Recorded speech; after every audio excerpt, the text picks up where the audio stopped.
जिनकी कब्जा है जो ब्राह्मणों का इस पे, क्योंकि इनकी फट रही है। अब कि इनकी व्यवस्था ध्वस्त होने वाली है, क्योंकि बहुजन समाज, मूल निवासी समाज जग रहा है। इस कार्यक्रम को इसलिए रद्द किया गया है कि ये कार्यक्रम होता है तो ये सारनाथ ये बौद्धों का है और मथुरा भी बौद्धों का है और साकेत भी बौद्धों का है कि उनकी डबल इंजन की सरकार को डर लगने लगी इस बात का कि SC ST OBC और माइनॉरिटी के लोग अब इकट्ठा हो जाएंगे तो इस देश में बहुत बड़ा जागृति निर्माण हो जाएगी और जागृति निर्माण होने की वजह से संगठित शक्ति निर्माण होगा और संगठित शक्ति से ये अपने अधिकार को मांगेंगे। अपने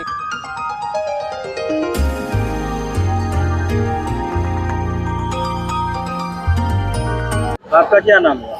मेरा नाम संजय चौहान, बलिया से हैं। तो आप बलिया से यहाँ वाराणसी में इस कार्यक्रम में शामिल होने के लिए आए थे और जैसा कि देखा जा रहा है यहाँ पे कार्यक्रम जो है निरस्त कर दिया गया प्रशासन के द्वारा। आप क्या कहें? प्रशासन द्वारा निरस्त इसलिए किया गया है कि जिनकी कब्जा है जो ब्राह्मणों का इस पे, क्योंकि इनकी फट रही है। अब कि इनकी व्यवस्था ध्वस्त होने वाली है, क्योंकि बहुजन समाज, मूल निवासी समाज जग रहा है। और जो देश की जो मीडिया है, इंटरनेटी मीडिया, वो तो बिकाऊ मीडिया हुआ, मगर ये जो समाज को बावन मिश्राम साहब ने जगाने का काम किया इस देश के अंदर, अब इनकी फट रही है कि सोशल मीडिया के आने से इतना प्रभाव पड़ गया है कि इनकी पूरी व्यवस्था ध्वस्त हो रही है। मीडिया पे एक पोस्टर वायरल हुआ जिसमें स्वामी प्रसाद मौर्य भी यहाँ पे शिरकत करने वाले थे और बुद्धिस्ट इंटरनेशनल ऑर्डर के राष्ट्रीय प्रभारी विलास करात और वामन मिश्राम भी यहाँ पे आने वाले थे। तो कार्यक्रम तो अभी हो नहीं रहा है और जैसा कि लोग यहाँ पे आए भी हुए हैं और कई लोग जाते हुए भी देखे, तो क्या कहेंगे आप? इस कार्यक्रम को इसलिए रद्द किया गया है कि कार्यक्रम होता है तो ये सारनाथ ये बौद्धों का है और मथुरा भी बौद्धों का है और साकेत भी बौद्धों का है कि उनकी पूरी पोल खोलने वाले बावन मिश्राम साहब, विलास खराज साहब, विकास चौधरी पटेल साहब, स्वामी प्रसाद मौर्य साहब, ये तमाम लोग आ रहे हैं इनकी पोल खोलने के लिए, समाज को जगाने के लिए आ रहे हैं। इनकी व्यवस्था ध्वस्त हो रही है। वामन मिश्राम का भी हरियाणा में विरोध हुआ था क्योंकि लोगों का कहना है कि वो ब्राह्मण समुदाय को टारगेट करने, एक जाति विशेष को टारगेट करने का काम। मकसद एक चीज तो मिश्राम साहब ने, ब्राह्मण जो ऊंचा बनता अपने आप को, ब्राह्मण बनना ही सबसे गलत प्रक्रिया है, क्योंकि इंसान है, इंसान बराबर। मिश्राम साहब ने आंदोलन इसलिए छेड़ा है कि इंसान दुनिया में सभी एक बराबर होना चाहिए, एक बराबर है भी हैं। भारत ऐसा देश है कि संविधान होते हुए भी वहाँ ऊंच नीच भेदभाव है, यहाँ जातियाँ है। इस देश के अंदर जो संविधान है आज तक लागू नहीं हुआ। मिश्राम साहब का कोई किसी से झगड़ा नहीं है, ना कोई से दोस्ती है, ना कोई से बैर है। वो समानता का व्यवहार कर रहे हैं, किसी व्यक्ति के प्रति नहीं है। वो समाज को जगाने का काम कर रहा है। जिन लोगों ने छुआछूत भेदभाव के उपरांत जो रखने का प्रणाम कर रहे हैं, न्यायपालिका मीडिया कार्यबल पर इन लोगों को, ब्राह्मणों का कब्जा हो गया है। इनको लग रहा है कि हमारी व्यवस्था जाने वाली है और व्यवस्था जानेगी तो जब समाज जग जाएगा तो आंदोलित होगा तो हमारा रोजी रोटी कैसे चलेगा, इसलिए वो लोग डरे हुए लोग हैं। यानी कि डर की वजह से ये कार्यक्रम को निरस्त करने का। जी सर। जैसा कि देख सकते हैं यहाँ पर कार्यक्रम जो है निरस्त हो गया। हम लोगों से बातचीत करेंगे। सर आपका क्या नाम है? मेरा नाम अमित सेठ है, मैं प्रदेश उपाध्यक्ष राष्ट्रीय पिछड़ा वर्ग मोर्चा। जैसा कि यहाँ बुद्धिस्ट इंटरनेशनल नेटवर्क और राष्ट्रीय पिछड़ा वर्ग मोर्चा का संयुक्त रूप से कार्यक्रम होने वाला था जी, और अभी कार्यक्रम प्रशासन के द्वारा निरस्त हो गया है, तो इस पर आप क्या कहें? ये बहुत ही निंदनीय कार्य किया है प्रशासन के माध्यम से, जबकि हम लोगों के पास इस कार्यक्रम का परमिशन हम लोग ले चुके थे। परमिशन की कॉपी अभी भी मेरे पास में है और कल दिन में लान मालिक के ऊपर दबाव बनाया गया थाने के माध्यम से। शाम में हम लोग जब जाकर के एसओ से मिलते हैं तो एसओ ने कहा ठीक है आप अपने कार्यक्रम को करिए, कोई बात नहीं है, शांतिपूर्ण तरीके से कार्यक्रम होना चाहिए। हम लोगों ने पूरा आश्वासन दिया कि ठीक है कोई दिक्कत नहीं होगा, इसकी सारी जिम्मेदारी हम लोग लेते हैं। उसके बाद रात में लगभग 1 से 1.5 के बीच में उन्होंने नोटिस दिया कि ये कार्यक्रम नहीं हो सकता है। लान मालिक को नोटिस दे करके चले गए। हम लोग जब सुबह आए तब पता चला कि ये कार्यक्रम के लिए इस तरीके की यहाँ पे समस्या है।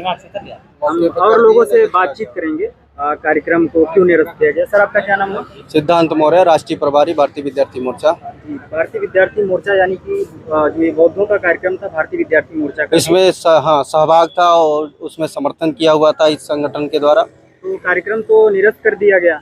हाँ, कार्यक्रम जो निरस्त किया गया, ये डबल इंजन की सरकार को डर लगने लगी इस बात का कि SC ST OBC और माइनॉरिटी के लोग अब इकट्ठा हो जाएंगे तो इस देश में बहुत बड़ा जागृति निर्माण हो जाएगी, और जागृति निर्माण होने की वजह से संगठित शक्ति निर्माण होगा, और संगठित शक्ति से ये अपने अधिकार को मांगेंगे, अपने विरासत को बचाने के लिए आंदोलन कर सकते हैं, अपने विरासत बचाने के लिए लड़ाई लड़ सकते हैं।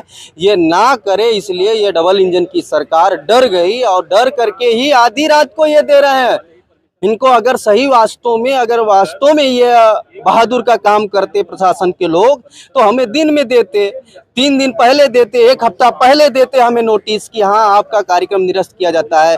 और ये तो क्या इनको शब्द कहा जाए, किस शब्द से नवाजा जाए कि ये आधी रात को, जिस समय ऑफिस भी नहीं खुलता है, ऑफिस भी नहीं खुलती, उस समय आधी रात को 1 बजे नोटिस दे करके जा रहे हैं। और दलाल मीडिया है। प्रशासन का कहना है कि परमिशन जो है 50 लोगों की थी, और उसके बाद फिर बाद में एक पोस्टर वायरल होता है सोशल मीडिया में, जिसमें वामन मेश्राम जी, स्वामी प्रसाद मौर्य, विलास खरात, ये तीनों लोग का पोस्टर वायरल होता है। उसमें जो विषय है उन सारी चीजों को देखते हुए सामाजिक सौहार्द बिगाड़ने का आरोप लगा रहे हैं। भाई, हम कौन सा सामाजिक सौहार्द बिगाड़ रहे हैं? इसका कोई सबूत देना है? आज तक हमने कोई मुद्दे पर चर्चा किया, उसमें कोई भी सामाजिक सौहार्द बिगाड़ा हो, अगर इनके पास किसी भी सबूत हो तो ये हमें दे, तब हम आगे बात करें।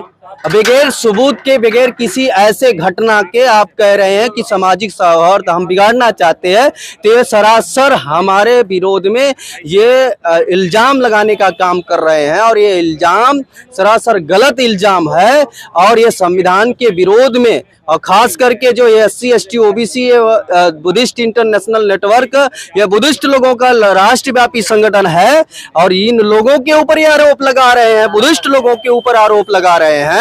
इसका मतलब ये बहुत बड़ा मामला है।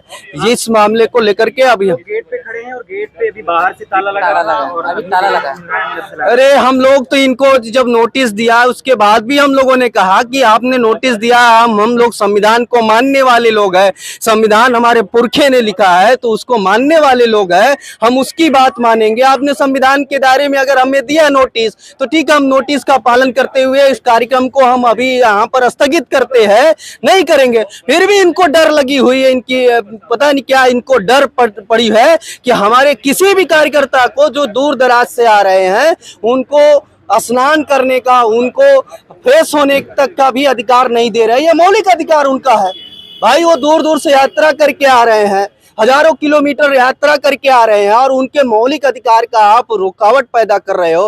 वो उनका जो दैनिक क्रिया है उसको भी रोकने का काम कर रहे हो। लान हमने पैसा दिया है, और पैसा दिया तो इसका मतलब ये तो इन्हें ताला बंद करके हम आपका काम, ये जबरदस्ती ताला बंद करने का मतलब इस देश में तानाशाही ये साबित करना चाहते हैं कि इस देश में संविधान से देश नहीं चल रहा है, बल्कि तानाशाह से देश चलता है। ये मनुस्मृति के आधार पर देश चलता है, ये साबित करने के लिए ये आज गेट पर ताला लगा रहे हैं। हम लोगों को गेट के अंदर भी नहीं, हमने लान का पैसा दिया है, अभी हमारा सारा टेंट का सामान इसमें पड़ा हुआ है, फिर भी ये ताला लगाने का काम कर रहे हैं।